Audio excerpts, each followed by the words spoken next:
Coming up on today's show, I'm going to list out 3 surprise cut candidates for the Green Bay Packers. Which 3 players might Brian Gutekunst and this front office think, you know what, might be best to move off from, save for money? You'll find out coming up in just a little bit. Before we say any of the cuts, though, I do have to give a little bit of a public service announcement and say this is a list of players that could save money.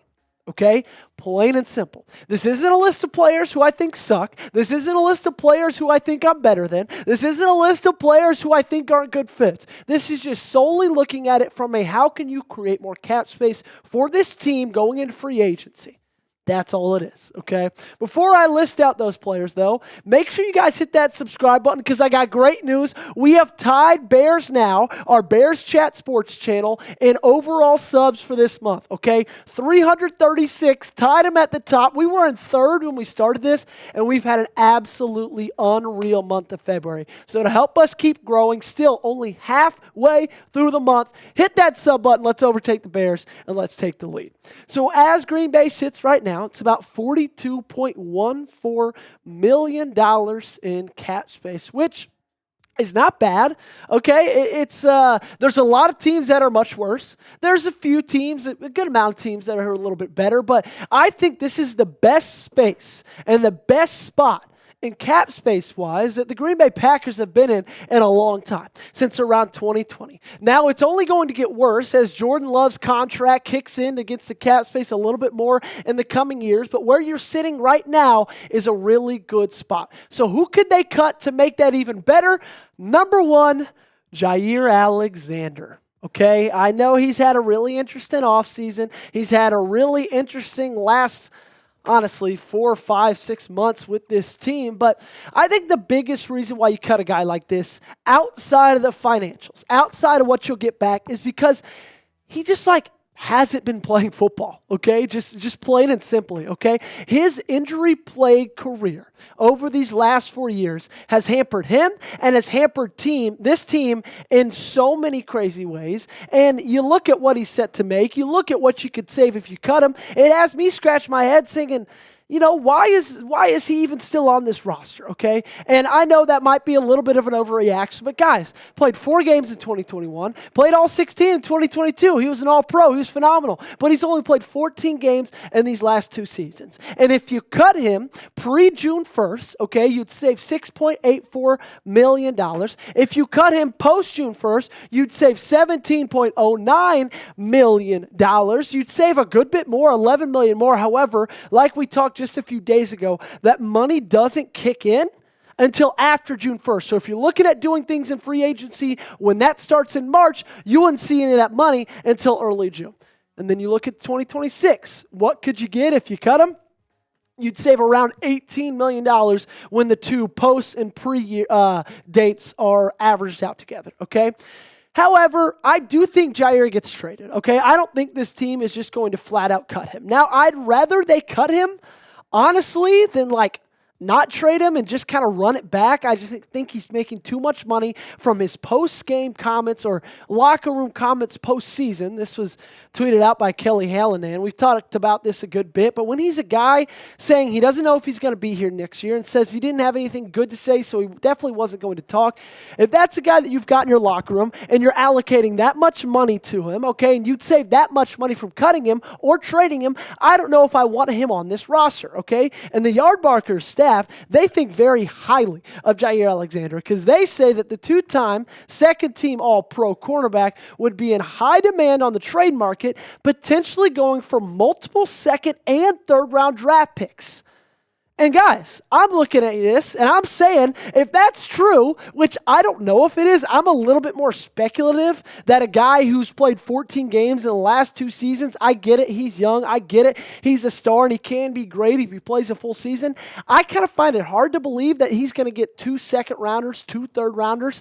But hell, if that's the truth, if that's the case, then do it, okay? You let me know. Comment section down below, though. Does Jaire Alexander get traded, okay? Not would you do it, not should they do it. What would you say? What do you think is going to happen? Does it happen? Let me know. Comment section down below. But give me a yes or a no. So Jaire Alexander's number 1. Fan favorite Keisean Nixon is number 2, okay? I think his season ended pretty sourly, especially given the special teams lapses from the game against the Eagles, okay? And I'm not going to say you lost that game because of him. I'm not going to say anything like that, but you know what? He didn't end this season as solidly, especially when it came to him as a returner as he started. And if you cut Keisean Nixon pre-June 1st, you'd save $2.5 million. Post-June 1st, you'd save about $4.65 million. This is a guy that I'd probably lean towards a post-June 1st cut because you'd almost double it, right? You'd get almost $5 million if you cut him. However, if they cut Jaire, I don't think they cut Nixon. Okay, these are your 2 starting cornerbacks going into this last year, and I don't think there's a world, I don't think there should be a world where you cut both of those guys. It just doesn't make sense from how this team runs, from how this defense runs. And if you want to put together a good secondary, a solid secondary, a secondary you believe can win you a championship, then I think cutting your 2 starting corners just to save a good bit of money when it's really not even that much when you look at other teams and what they could cut for cutting some of their stars, then I don't think the team does it. I don't think they should do it, okay? Be honest with me. Comment section down below. Name a player you think the Packers should cut. I don't care who it is. Just name it for me. If it's crazy, if it's reasonable, if it saves you $25, let me know down below.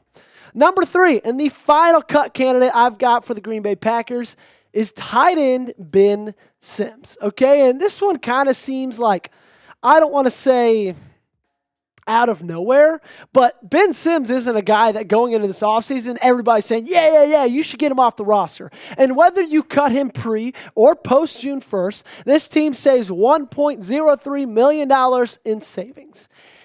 And at face value, that doesn't look like a lot.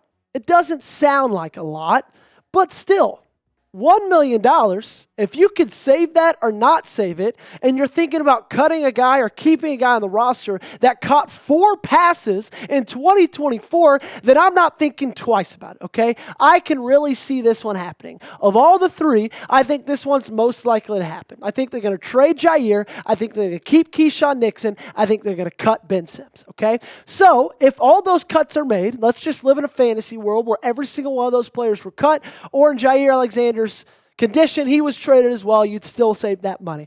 Then the Packers' new cap space is $52.5 million. So even doing all those things, right, you save a good bit of money, around $10 million, but like, you look at some other teams, some other players, you're getting $10 or $11 million just from cutting them by themselves. But still, say you save the $10 million, your cap space goes to $52 million. Now I look at the free agent targets for a team like Green Bay with Josh Sweat, Khalil Mack, DJ Reed, Charvarius Ward, and no, that doesn't give you the money to sign all 4 of those guys. Even if you did, I don't know if you would, because some teams are going to be able to offer those guys more money. But I do think you can get one at each position.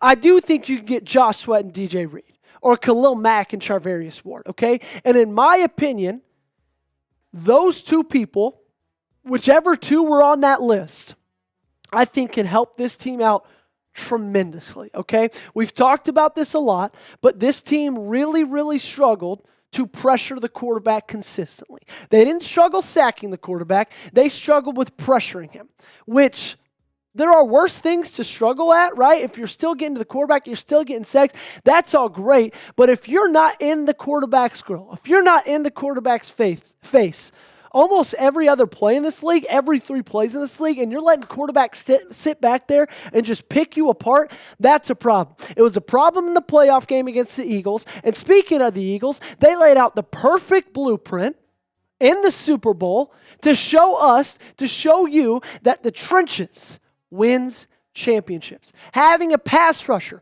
wins championships. So if you can clear up $10 million and give you enough cap space to feel good about getting a Josh Sweat, feel good about getting a Khalil Mack, maybe even overpaying those guys to get them on your roster, I'm all well and good with that.